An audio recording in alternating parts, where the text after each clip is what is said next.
Hello everyone, आप लोग कैसे हैं? आई होप आप लोग अच्छे होंगे। आज हम लोग बात करेंगे पीरियोडिक टेबल के बारे में। पीरियोडिक टेबल आवश्यक क्यों है केमिस्ट्री के लिए, इसके बारे में बात करेंगे। और ये किसके लिए आवश्यक है? क्लास 9, 10th, 11th, 12th यानी चारों क्लासेस के लिए बहुत ही ज़्यादा नेसेसरी है। ठीक है, ये क्या है इसके बारे में हम लोग आज इसको जानेंगे। ठीक है, तो इसको पढ़ते क्यों है? पहले नंबर इसको जान लेते हैं कि इसको पढ़ते क्यों है हम लोग, इसका पढ़ने का कारण क्या है। जिस प्रकार आप लोग ABCD याद किए थे, तो ABCD याद क्यों किए थे? क्योंकि आपको इंग्लिश पढ़ना आ जाए, इसलिए आप ABCD याद किए थे।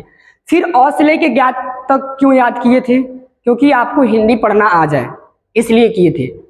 और 1 से लेके 100 तक आपने क्यों याद किया? क्योंकि आपको मैथ में मदद मिलेगा, इसलिए आप लोग उसको याद किए थे। तो सेम उसी तरह इसमें केमिस्ट्री जो होता है, केमिस्ट्री में इसको याद करना होता है। अगर केमिस्ट्री अगर पढ़ना है आपको, तो केमिस्ट्री में सबसे महत्वपूर्ण होता है पीरियोडिक टेबल का। अगर आपको पीरियोडिक टेबल याद है तो आप केमिस्ट्री में जो भी क्वेश्चन आएगा उसको आसानी से सॉल्व कर ले जाएंगे, अन्यथा नहीं कर पाएंगे। तो इसमें दिया क्या है पीरियोडिक टेबल में, देखिए पहले पीरियोडिक टेबल को समझते हैं। पीरियोडिक टेबल होता क्या है? देखिए, जो पीरियोडिक टेबल होता है इधर वाला यानी पहले वाले में जो दिख रहा है ये चीजें, एस कक्ष में होता है। क्या होता है? एस उप कक्ष में होता है, कक्ष में नहीं उप कक्ष में।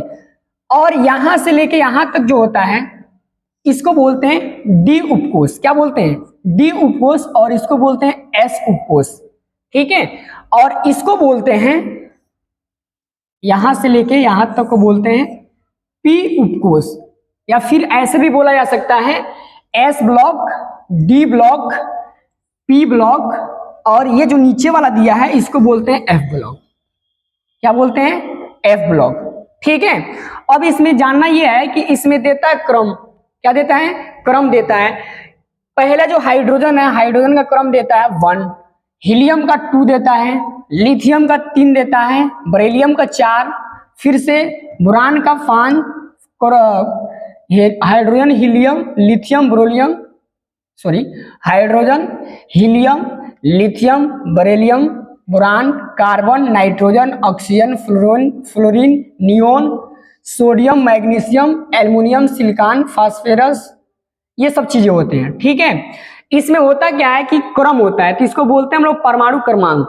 अगर यहाँ पे 1 जैसे 1 नंबर पे है तो इसको 1, ये 2 नंबर पे है तो 2, तो इसको बोलते हैं हम लोग परमाणु क्रमांक।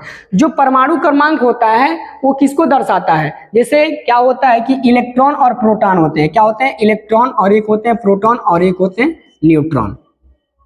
ठीक है, तो जो होता है ये क्रम, ये क्या किसको दर्शाता है? प्रोटॉन को दर्शाता है। किसको? प्रोटॉन को दर्शाता है। जो ये क्रम लिखे हैं पीरियोडिक टेबल का क्रम 1, 2, 3, 4 ऐसे करके होता है ना। 118 तत्व होते हैं। कितने होते हैं?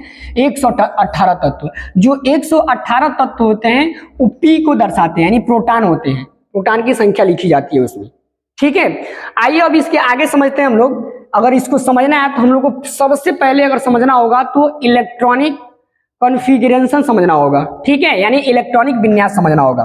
तो इलेक्ट्रॉनिक विन्यास समझने से पहले उसको समझना होगा कि इलेक्ट्रॉनिक विन्यास क्या होता है और पीरियोडिक टेबल क्या होता है। ठीक है, तो आइए उसको पहले समझते हैं। इलेक्ट्रॉनिक विन्यास,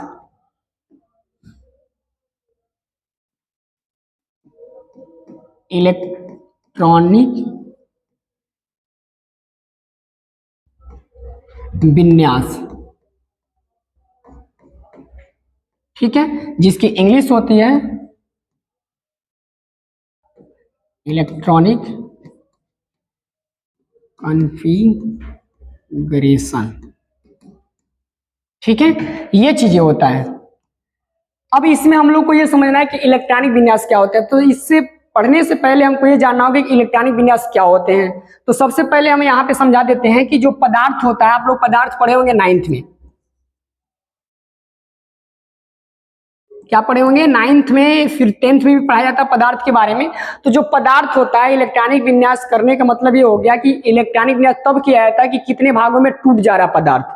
तो सबसे पहले पदार्थ को समझते हैं। इसको जब समझेंगे तो फिर इसको समझेंगे। ठीक है, यहाँ पे दिया क्या? पदार्थ। तो जो पदार्थ होता है वो हमारे आसपास जितने भी वस्तु होते हैं वो सब क्या है? पदार्थ ही है।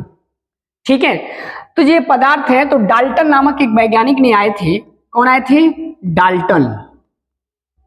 डाल्टन नामक एक वैज्ञानिक आए थे और उन्होंने कहा कि जो भी पदार्थ है अगर उसको 1 से 2, 2 से 3, 3 से 4, 4 से 6 अगर ऐसे करके तोड़ देते हैं, जब तक वो टूट रहा है तब तक अगर तोड़ेंगे और उसका जो टुकड़ा मिलेगा उसको बोलेंगे हम लोग क्या, परमाणु। क्या बोलेंगे, परमाणु। क्या बोलते हैं, परमाणु। ऐसे कहें तो इंग्लिश में एटम। ठीक है। उन्होंने ये कहा कि अगर कोई पदार्थ है अगर उसको इतना टुकड़ा कर दीजिए, इतना टुकड़ा कर दीजिए कि लास्ट में वो ऐसा टुकड़ा हो जाए कि उसको टुकड़ा न किया जा सके, तो वो जो टुकड़ा होगा उसको बोलेंगे क्या, परमाणु बोलते हैं। क्या बोलते हैं, परमाणु। फिर डाल्टन ने ये कहा कि परमाणु को और अधिक नहीं तोड़ा जा सकता है, क्योंकि अगर यहाँ पे बताएं हम कि यहाँ पे एक पेन है, ये मानते हैं क्या है, पेन है, ऐसे समझ लीजिए, ऐसे पेन है या फिर पेंसिल ही समझ लीजिए, ये है। अगर इसको हम खूब टुकड़ा करें, खूब टुकड़ा करें तो ये कुछ समय बाद ये हो जाएगा ऐसे। तो उन्होंने ये कहा कि अगर इस टुकड़े को आप टुकड़ा नहीं कर पाते हैं तो यही क्या है, आपका परमाणु है। उन्होंने ये बताया। कौन बताया, डाल्टन ने। तो डाल्टन ने ये बता के चले गए और फिर उन्होंने ये भी कहा कि परमाणु को और अत्यधिक नहीं तोड़ा जा सकता है। ठीक है। फिर जब सर्च किया गया, फिर खोजा गया, तो बाद में पता लगा कि परमाणु को भी तोड़ा जा सकता है, परमाणु के अंदर भी कुछ होते हैं। ठीक है। जब उसको तोड़ा गया तो यहां पे देखिए, जब परमाणु को तोड़ा गया तो इसमें से निकले क्या, इलेक्ट्रॉन, प्रोटॉन और न्यूट्रॉन। क्या निकले, ये समझिएगा, इलेक्ट्रॉन, प्रोटॉन और न्यूट्रॉन, ये सब चीजें निकले। अब बात ये आती है कि इलेक्ट्रॉन की खोज किसने किया था, प्रोटॉन की खोज किसने किया था, न्यूट्रॉन की खोज किसने किया था। अगर इसको जानना है तो आप एक फार्मूला याद रखिएगा। जैसे कहा जाता है ईंट पर नाचे, ईंट, इसको बोलिए ततरा भाषा में जैसे बोलते हैं लोग, ईंट पर नाचे। ठीक है। अब इसी से आपका उसका वैज्ञानिक नाम भी याद आ जाएंगे। ई फॉर इलेक्ट्रॉनिक, थ फॉर होता है आपका,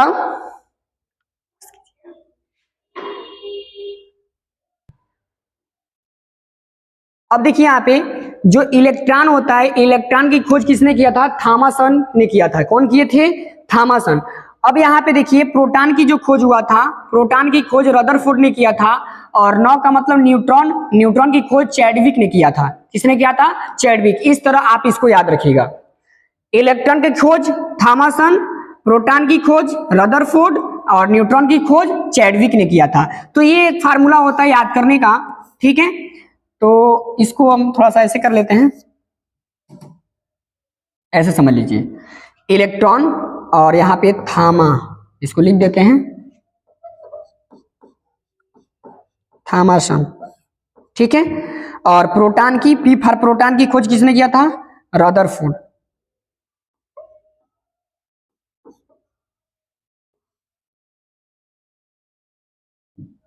रदरफोर्ड, रदरफोर्ड। ठीक है। और न्यूट्रॉन की खोज किसने किया था, चैडविक ने किया था। क्लियर, ये सब चीजें हो गए।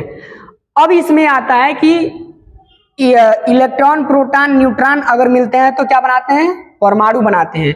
और जब परमाणु बहुत सारा मिलता है तो क्या बनाता है, एक पदार्थ बनाता है। ये सब चीजें आगे समझ में। अब चलते हैं, पहले नंबर इलेक्ट्रॉन के बारे में पढ़ेंगे कि इलेक्ट्रॉन होता क्या है। तो वही चीजें हम लिखे हैं, इलेक्ट्रॉन विन्यास, सॉरी इलेक्ट्रॉनिक विन्यास, इसके बारे में अब पढ़ेंगे हम लोग। ठीक है। तो इलेक्ट्रॉनिक विन्यास पढ़ने से पहले हम ये बता दें कि जो इलेक्ट्रॉनिक होता है, इलेक्ट्रॉन, वो क्या होता है, ऋण आवेश होता है। क्या होता है, इस पे ऋण आवेश होता है। और जो प्रोटॉन होता है उस पे प्लस का यानी धन आवेश होता है। और जो न्यूट्रॉन होता है वो उदासीन होता है। क्या होता है, उदासीन होता है। उदासीन क्यों होता है, क्योंकि उदासीन इसलिए होता है, उदासीन ना ही इसमें प्लस होता है और ना ही इसमें माइनस होता है, तो इसलिए इसको कहा जाता है उदासीन। ठीक है। इसमें पाया गया क्या, ऋण आवेश, और इसमें पाया गया धन आवेश, और इसमें कोई भी आवेश नहीं पाया गया, इसलिए इसको क्या बोलते हैं, उदासीन बोलते हैं। ठीक है। बात आ गया समझ में। अब चलते हैं इसके बारे में पढ़ते हैं। चलिए इसको देखते हैं। अब यहां पे देखिए, ये थोड़ा सा इरेज कर देते हैं। चलिए अब देखिए इलेक्ट्रॉनिक विन्यास। तो इलेक्ट्रॉनिक विन्यास में क्या होते हैं कि जो एक सर्कल में जो होते हैं वो क्या होते हैं, हमारा प्रोटॉन और न्यूट्रॉन इसमें स्थित होते हैं। क्या होते हैं, इसमें स्थित होते हैं। जो इलेक्ट्रॉनिक विन्यास निकालने से पहले इसको समझेंगे कि इसमें जो होते हैं वो कैसे इसका फिगर बनता है। समझ में आ रहा ना, इसका फिगर कैसे बनता है। तो अब समझिएगा, इसमें क्या होते हैं, P फॉर प्रोटॉन और N फॉर न्यूट्रॉन, ये एक जगह होते हैं। और जो इलेक्ट्रॉन जो होता है वो क्या होता है, इसके बाहर बाहर क्या करता है, घूमता है। ये क्या हो गया, ये प्रोटॉन जो था वो क्या था, प्लस था यानी पॉजिटिव था, और जो न्यूट्रॉन है क्या है, उदासीन है। तो इसी के पास रहता है ये, ठीक है, क्या करता है, ये इसी के पास रहता है। लेकिन अगर देखा जाए तो इसके साइड साइड क्या घूमते हैं, इसके साइड साइड, इसको ऑन कर लेते हैं, इसके साइड साइड इलेक्ट्रॉन घूमते हैं। कौन घूमते हैं, इलेक्ट्रॉन। इसके साइड साइड कौन घूमते हैं, इलेक्ट्रॉन घूमते हैं। 3 4 फिर से 5, ये चीजें हो गया, ठीक है। ये जो बनाए हैं सर्कल, इसमें आप समझिए बीच में क्या होते हैं, ये प्रोटॉन और न्यूट्रॉन स्थित होते हैं, और इसके साइड साइड क्या घूमते हैं, इलेक्ट्रॉन घूमते रहते हैं। तो जो इसको बोला जाता है ना, ये जो चीजें बनाए हैं, इसको बोला जाता है ऊर्जा स्तर। क्या बोला जाता है, यहां से लेके, ऐसे लिख सकते हैं, यहां से लेके यहां तक को बोलते हैं हम लोग क्या, ऊर्जा स्तर। ऊर्जा स्तर, ठीक है, एनर्जी लेवल, इसको इंग्लिश में बोलते हैं एनर्जी लेवल। तो ये जो है, ये क्या है, ऊर्जा स्तर है। इसको एक और कहा जाता है कक्ष। क्या कहा जाता है, कक्ष के नाम से भी जाना जाता है, और फिर से इसको कोष के नाम से भी जाना जाता है, ठीक है, और फिर इसको एन के नाम से भी जाना जाता है। केवल इसी चीज को आगे समझ में। अब इसमें समझेंगे कि जो कोष होते हैं, तो कोष में जो होते हैं यहाँ पे वो क्या होते हैं। एन जो लिखे हैं यहाँ पे, एन, इसी को पहले दर्शा लेते हैं, क्योंकि इसका मतलब तो ही होता है ऊर्जा स्तर। जो लिखे यहाँ से लेके यहाँ तक क्या होते हैं, ऊर्जा स्तर होते हैं, जो बताता है। और ऊर्जा स्तर को एक भाषा में कहा जा सकता है कक्ष है, फिर उसको भी कहा जा सकता है कोष है, या फिर एन कहा जा सकता है। तो जो 4 लिखे हैं, चारों एक ही का मतलब है, ठीक है। तो आइए उसको देखते हैं, एन। तो एन में क्या होता है, के, ठीक है, फिर एल एम एन, के एल एम एन ओ, आगे पी क्यू आर जो भी है उसको हो सकता है, ठीक है। तो इसमें जब क्रम में लिखेंगे तो ये जो पहला है, इसमें क्या है, इलेक्ट्रॉन। इसको रेड कलर से कर देना, यहाँ पे इलेक्ट्रॉन नहीं है, यहाँ पे P फॉर प्रोटॉन और N फॉर न्यूट्रॉन, इसमें क्या है, स्थित है। इसमें क्या है, स्थित है। अब इसको समझिए, ये जो पहला वाला जो सर्कल दिख रहा है, इसको बोलते हैं हम लोग क्या, यहाँ पे एन का मान क्या दर्शाए, तो इसको बोलते हैं के। क्या बोलते हैं, के। और दूसरा वाला है, तो दूसरा वाला सर्कल को बोलते हैं हम लोग एल। क्या बोलते हैं, एल। और तीसरे वाले को बोलते हैं एम, ठीक है। और चौथे वाले को बोलते हैं एन, और पांचवें वाले को बोलते हैं ओ। यहां तक क्लियर है। तो यही क्या हो गया, ऊर्जा स्तर हो गया। तो इस तरह अगर इसको लिखे तो यहाँ पे वैसे भी लिख सकते हैं 1 2 3 4 5 6, यहां भी लिख सकते हैं 1 नंबर, ये दूसरा नंबर, ये तीसरा नंबर, ये चौथा नंबर, ये पांचवा नंबर, ऐसे भी लिखा जा सकता है, ठीक है। तो ये क्या बता रहा है, ये जो के एल एम एन ओ जो बता रहा है, ये क्या बता रहा है, ऊर्जा स्तर बता रहा है, कक्ष बता रहा है, कोष बता रहा है, इसे कह सकते हैं, ठीक है।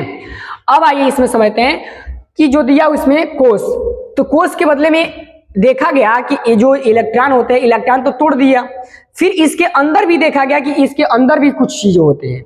वो क्या होते हैं, आइए देखते हैं। जो कोष है, यहाँ पे कोष नाम दिए थे, उसको एक और लिख सकते हैं हम लोग, क्या, उपकोष। क्या लिख सकते हैं, उपकोष। उपकोष को इंग्लिश में बोलते हैं सब सेल। क्या बोलते हैं, सब सेल, ठीक है। अब देखिए, जो सब सेल होते हैं, इसमें क्या होते हैं, कितने प्रकार के होते हैं, तो ये ध्यान रखिएगा।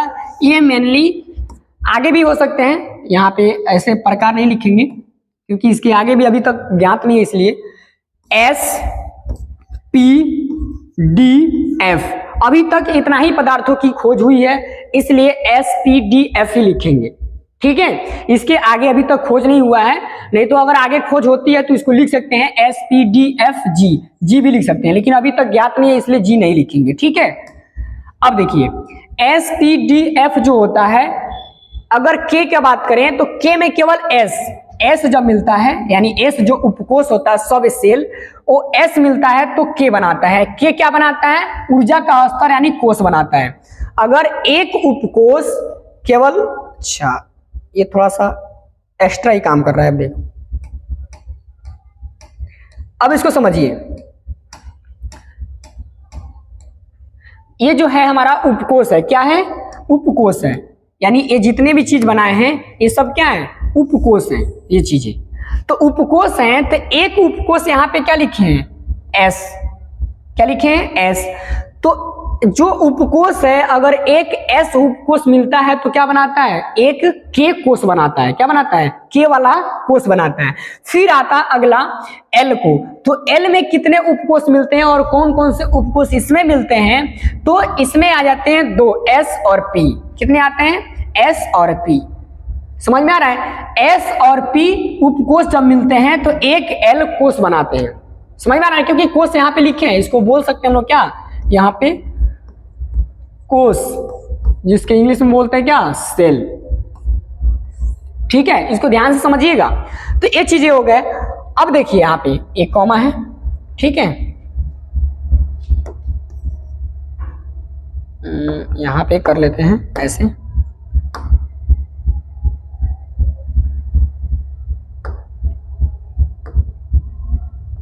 अब देखिए यहाँ पे एस पी, ठीक है, एस पी क्या है? हमारे उपकोष हैं। और जो दूसरा वाले में जुड़ा हुआ है, यानी दूसरा वाले में, तो दूसरा वाला में एल क्या बनाया? जब एस पी आपस में जुड़ा है तो एल, यानी एल कोष बनाया है। दो उपकोष जुड़े तो एक कोष बनाए। कौन सा कोष बनाए? तो एल कोष बनाए। ठीक है, अब देखिए आगे जो एम वाला है, इसमें एस पी फिर डी। अगर तीन उपकोष जुड़े तो एक कोष क्या बनाए? एम कोष बनाए। ठीक है, फिर आगे देखेंगे तो इसमें एस पी डी एफ, ये चार उपकोष जुड़े तो एक क्या बनाए? हमारे एन कोष बनाए। ठीक है, क्योंकि कोष यहाँ पे लिख दिए, ये कोष है हमारे और ये नीचे वाला क्या है? उपकोष है। ठीक है, फिर नीचे वाले में भी वही सेम लिखेंगे, जब नहीं है ज्ञात तो उसको लिख सकते हैं एस पी डी एफ।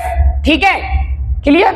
अब देखिए इसको अगर ऊर्जा स्तर के नाम से देखें तो इसको 0 बोल सकते हैं, 1 बोल सकते हैं, 2 बोल सकते हैं, ठीक है, और इसको 3 बोल सकते हैं। समझ में आ गया? ये चीजें क्लियर है, इसमें कोई दिक्कत नहीं। अब देखिए ऊर्जा जो स्तर है, तो इसको पूरे को क्या बोलेंगे? इन चीजों को कोष। ठीक है, सुनिए, ये ठीक है ना? तो ये चीजें हो गया ना, ये चीजें समझ में आ गया। अब हम लोग पढ़ेंगे अफबाउ नियम के बारे में। किसके बारे में पढ़ेंगे?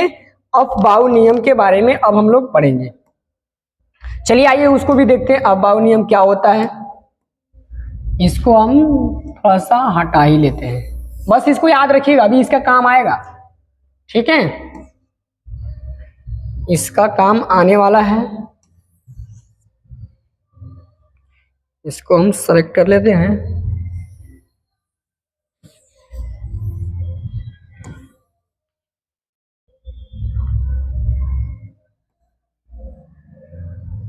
चलिए देखिए, अब देखिए यहाँ पे हम लोगों को क्या पढ़ना है? अफबाउ नियम, अफबाउ का सिद्धांत या नियम। हेडिंग करते हैं अफबाउ।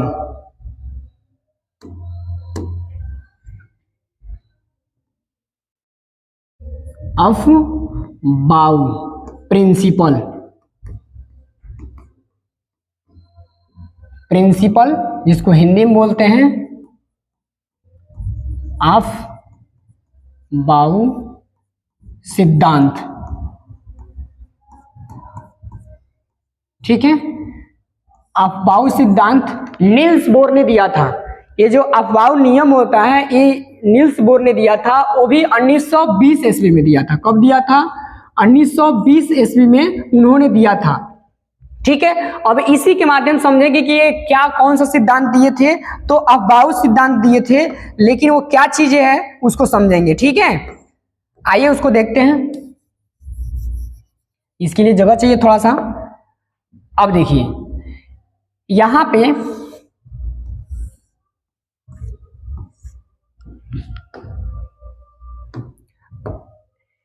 पे मान लेते हैं एन वाला क्या लिखे थे, ये जो चीजें हैं क्या है, ये हमारा कोष है और ये क्या है, उपकोष है। तो यहां पे लिख देंगे हम कोष। क्या लिखेंगे, कोष। कोष को इंग्लिश में बोलते हैं क्या, सेल। ठीक है, और यहां पे लिख देंगे उपकोष। ठीक है, उपकोष को इंग्लिश में बोलते हैं सब सेल। ठीक है, ये चीजें होता है।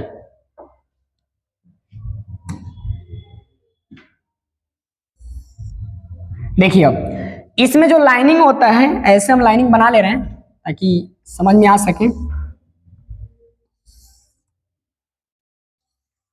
जैसे आपके कॉपी में होता है ना लाइनिंग, उसी तरह हम अपने कॉपी में, यहाँ पे हमारे पास कॉपी नहीं है तो इसी पे हम लाइनिंग ऐसे बना दे रहे हैं समझाने के लिए। ठीक है, अब समझिए यहाँ पे ये जो है तो जैसे लिखा हुआ है, जैसे KLMN लिखा गया है, तो यहाँ पे हम उसी तरह लिख लेंगे क्या, KLM। यहाँ पे KLMN। ठीक है, अब फिर जो उपकोष होता है तो उपकोष में भी सेम होगा।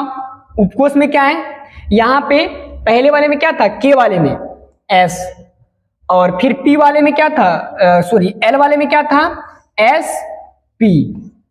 ठीक है, इसको थोड़ा सा दूर कर देते हैं, अभी यहाँ पे बनाना है ऐसे SP। ठीक है, फिर M वाले में क्या जाता है, S, जैसे यहाँ पे देखिए M वाला यही है ना, M वाला ये चीजें SPD क्या है, SP और D।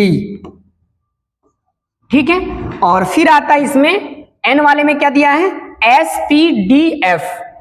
SPDF ये चीजें दिया है। ठीक है, अब इसको हम नंबरिंग यहाँ पे किए थे 1 2 3 4 5, उसी तरह यहाँ पे लिख सकते हैं क्या, 1 2 3 4, और यहाँ पे 5 जो होता है उसको भी लिख सकते हैं, लेकिन होता नहीं है तो छोड़ देते हैं, या फिर लिख भी लीजिए ताकि याद रहे O, और यहाँ पे जो होगा वो क्या होगा, SPDF ये चीजें हो जाएंगे।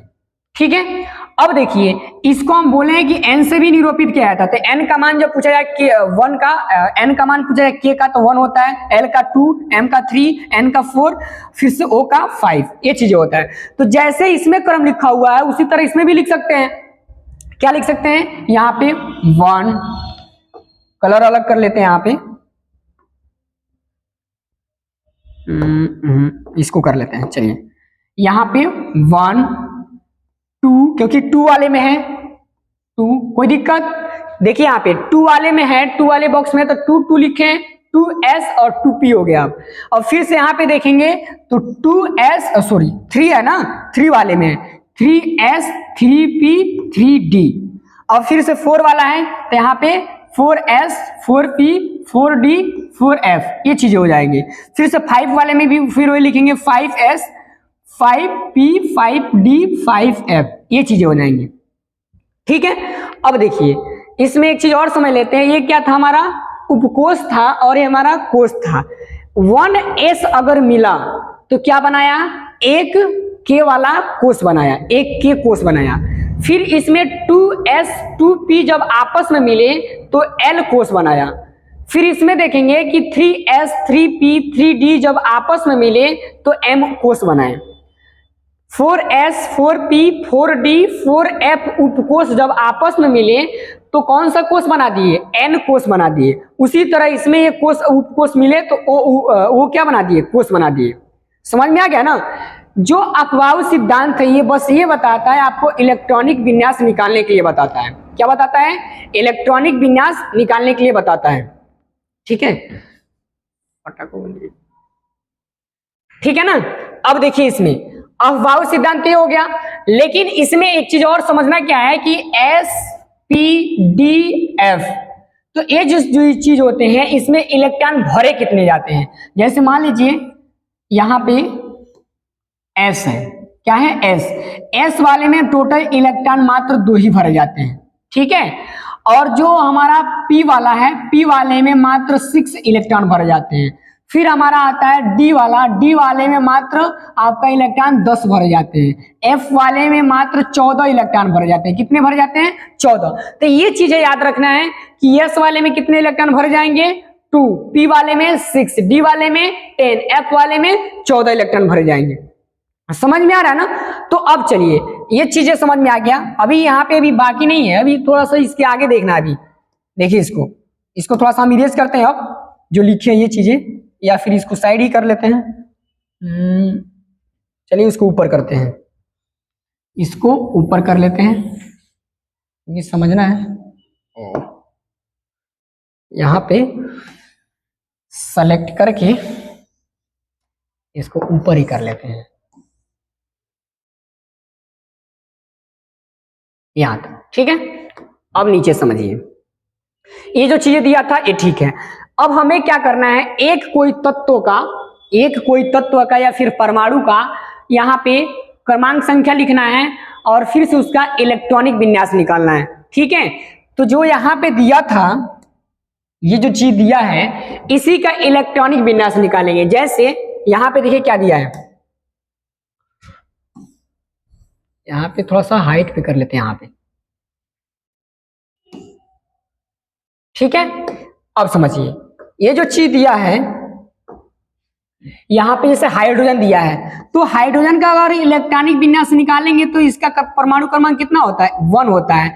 और ये जो 1 होता है ना, ये प्रोटॉन को दर्शाता है। याद रखिएगा एक चीज और, कि ये जो इलेक्ट्रॉन और प्रोटॉन होते हैं दोनों आपस में बराबर होते हैं। अगर प्रोटॉन की संख्या जितनी है उतना ही इलेक्ट्रॉन की संख्या होगी, ठीक है। अगर मान लेते हैं कि ये प्रोटॉन की संख्या यहाँ पे लिखी जाती है, परमाणु संख्या जो लिखी जाती है वो प्रोटॉन की ही संख्या लिखी जाती है।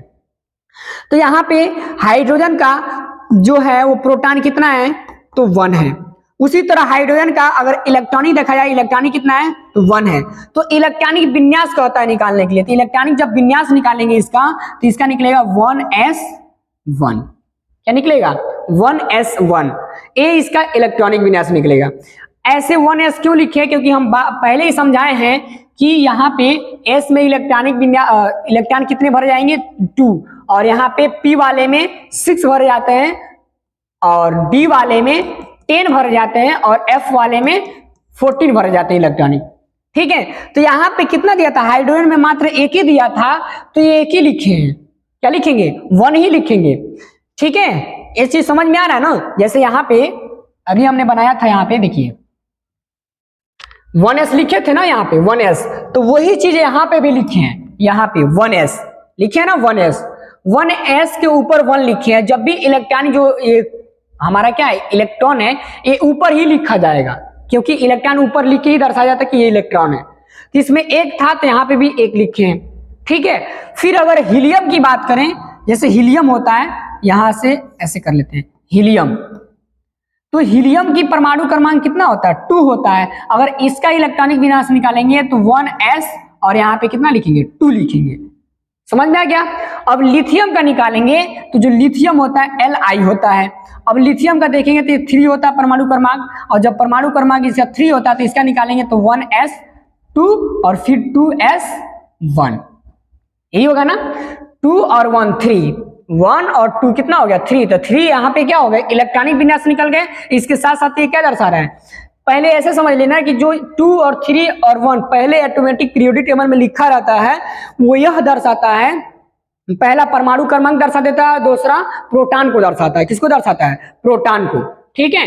ये प्रोटॉन हो गया। हम बोले भी हैं कि प्रोटॉन जो होता है, प्रोटॉन और इलेक्ट्रॉन दोनों क्या होते हैं? बराबर होते हैं। जितना प्रोटॉन रहेगा उतना ही इलेक्ट्रॉन रहेगा। ये चीज समझ में आ गया ना? तो वही चीजें लिखे हैं। और एक चीज और बता दें कि हम शुरू में बताए हैं कि ये जो चीज दिखता है इसको बोलते हैं हम लोग S ब्लॉक, और इसको बोलते हैं D ब्लॉक, और इसको बोलते हैं P ब्लॉक, और इसको बोलते हैं F ब्लॉक। ये ब्लॉक क्यों कहा गया? इसलिए कहा गया कि इसकी जो इलेक्ट्रॉनिक विन्यास निकाला जाता है वो लास्ट जाके उपकोष में, एस उपकोष में अगर जाके वो इलेक्ट्रॉनिक अपना समाप्त कर लेता है तो उसको एस वाले में रखा गया, एस ब्लॉक में रखा गया। जो पी में जाके समाप्त होता है, पी उपकोष में जाके समाप्त होता है, उसको पी ब्लॉक में रखा गया। डी वाले को डी वाले में जाके समाप्त होता है, इसलिए डी को डी ब्लॉक में रखा गया। एफ वाले को एफ ब्लॉक में रखा, जाके वहां पे समाप्त होता है उपकोष में, तो उसको एफ ब्लॉक में रखा गया। इसलिए जैसे यहाँ पे देख रहे हैं ये हीलियम है, बस लिथियम ही एक अपवाद होता है। क्या होता है? लिथियम ही एक अपवाद होता है, सॉरी हीलियम ही क्या होता है? एक अपवाद होता है। जैसे हाइड्रोजन हो गया, लिथियम, बरेलियम, अगर इसका निकाले जैसे 4 का निकालते हैं, अब क्या निकालते हैं? बरेलियम का, Be बरेलियम, ठीक है। इसका कितना? 4 है, इसका भी निकालेंगे तो 1s2 और फिर से इसका 2s2, तो 2 कितना हो गया? 4। ये तो इलेक्ट्रॉनिक विन्यास निकल गया, लेकिन कहां पे समाप्त हुआ है? एस उपकोष में जाके समाप्त हुआ। कहां पे? एस उपकोष में। जब ये एस उपकोष में जाके समाप्त हुआ है तो इसको किस ब्लॉक में रखा गया है? एस ब्लॉक में रखा गया। हम पहले ही बताएं कि इसको एस ब्लॉक बोलते हैं, इसको डी ब्लॉक और इसको पी और इसको एफ, ये याद रखिएगा, ठीक है। तो सेम चीज वही होता है यहाँ पे। और फिर इसमें देखते हैं, अगर यहाँ पे लिखते हैं आप किसी भी चीज का, जैसे मान लीजिए सोडियम का लिखते हैं, तो सोडियम का कितना होता है? सोडियम का 11 होता है। कितना होता है? 11। कितना होता है? 11 इसका परमाणु क्रमांक होता है। तो जब परमाणु क्रमांक 11 होता है तो जो 11 दिखा रहा है ये किसको दर्शा रहा है? पहला नंबर परमाणु क्रमांक दिखा रहा है, दूसरे नंबर कि ये प्रोटॉन को दर्शा रहा है। किसको दर्शा रहा है? कि प्रोटॉन इसमें कितना है? सोडियम में 11 है, तो इलेक्ट्रॉन भी 11 होंगे, क्योंकि हम पहले ही बताएं कि प्रोटॉन और इलेक्ट्रॉन दोनों क्या होते हैं? आपस में बराबर होते हैं। अगर प्रोटॉन जितने होंगे उतना ही क्या होंगे? इलेक्ट्रॉन होंगे, ठीक है। तो अगर इसका इलेक्ट्रॉनिक विन्यास निकालते हैं तो कैसे निकालेंगे? अब समझिए, यहाँ पे निकालने का सबसे आसान तरीका समझना है तो यहाँ पे देखिए, इसको ले लेते हैं, ये वाला कलर। देखिए ये जो चीजें होते हैं यहाँ पे तो थोड़ा सा मिसिंग लिख दिया है, लेकिन फिर भी इसको सही से लिखते हैं। चलिए आगे इसको बना लेते हैं, ठीक है। यहां से इसको इरेज कर लेते हैं, नेक्स्ट पेज पे आ जाते हैं। नेक्स्ट पेज पे आ जाते हैं। देखिए पेज की कमी नहीं है हमारे पास। यहाँ पे अब लिखते हैं हम क्या, ऐसे बना लेते हैं 1s। जैसे यहाँ पे लिखे थे क्या, KLMN, ठीक है। उसी तरह यहाँ पे लिखेंगे K में क्या था? S था, ठीक है। L में क्या था? SP था। M में क्या था? SPD था। N में क्या था? SPDF, ये चीज था, ठीक है। जब इसका इलेक्ट्रॉनिक विन्यास की बात करेंगे तो इसको क्या बोलते हैं? ये 1 है, 1 2 3 4, ठीक है। तो यहाँ पे भी क्या होगा? 1 2, तो यहाँ पे भी 2, यहाँ पे 3, यहाँ पे क्या होंगे? 3, यहाँ पे भी 3 और यहाँ पे भी 3, और यहाँ पे क्या होंगे? 4, यहाँ पे 4 और यहाँ पे 4 और यहाँ पे 4, ठीक है। अब देखिएगा एक चीज इसमें एरो लगाया जाता है, ऐसे एरो लगाया जाता है, ठीक है। ठीक है।